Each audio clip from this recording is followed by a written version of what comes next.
सीता हरण के बाद। नमस्कार दोस्तों, मैं अनिल। आज बात करते हैं सीता हरण के बाद। राम और लक्ष्मण जब सीता की खोज में दक्षिण दिशा की ओर बढ़ रहे थे, तभी रास्ते में एक घना भयानक वन आया। वहां अचानक उनकी राह रोककर कबंध प्रकट हुआ। उसने दोनों भाइयों को पकड़ने का प्रयास किया। कबंध एक राक्षस था जिसका शरीर बहुत विशाल था। उसका सिर धड़ में धंस गया था, मुंह छाती पर था और उसकी भुजाएं एक एक योजन यानी 8 मील लंबी थीं।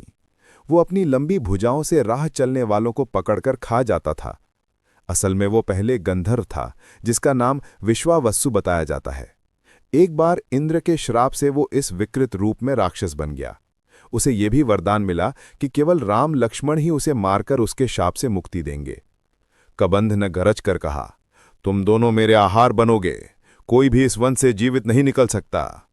राम ने उत्तर दिया, हम राजा दशरथ के पुत्र हैं, हम धर्म की रक्षा के लिए वन में आए हैं, परंतु तुम जैसे राक्षस अधर्म का अंत पाकर ही शांत होंगे। कबंध ने अपनी लंबी भुजाओं से राम और लक्ष्मण को पकड़ लिया। तभी दोनों भाइयों ने अपनी तलवारें निकाल लीं। लक्ष्मण ने एक भुजा को काट डाला और राम ने दूसरी भुजा को। विकलांग होकर कबंध जमीन पर गिर पड़ा और तड़पने लगा। घोर पीड़ा में कबंध बोला, राम, मैं वास्तव में कोई साधारण राक्षस नहीं हूं।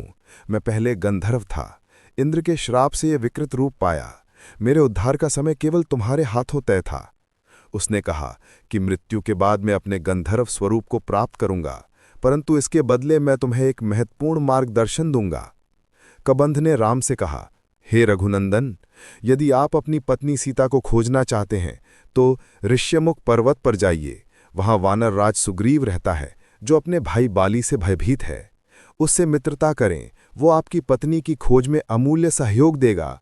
उसके साथ आपको अद्वितीय सहायक हनुमान भी मिलेगा। इतना कहकर कबंध ने राम से आग्रह किया कि उसका अंतिम संस्कार कर दें। जैसे ही उसका दाह संस्कार हुआ, वो अपने दिव्य गंधर्व रूप में प्रकट होकर स्वर्गलोक चला गया। जय श्री राम, जय सीताराम। वीडियो को लाइक, सब्सक्राइब और शेयर कमेंट करें।